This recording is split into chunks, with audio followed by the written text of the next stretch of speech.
蔡小燕，蔡小燕，说话了没大没小了，寒心不是？问你个事儿呗。你问我啥事儿了？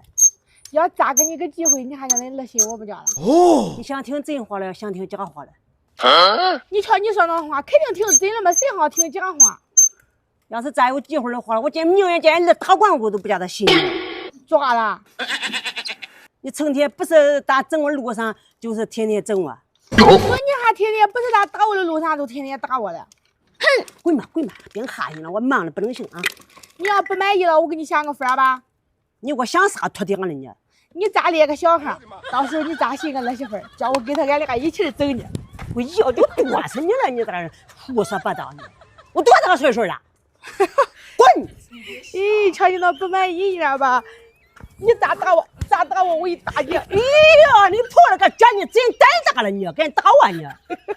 我跟你说，你咋说我，我还打你！呀呀，快爬滚吧，快爬滚吧，好结果了你了。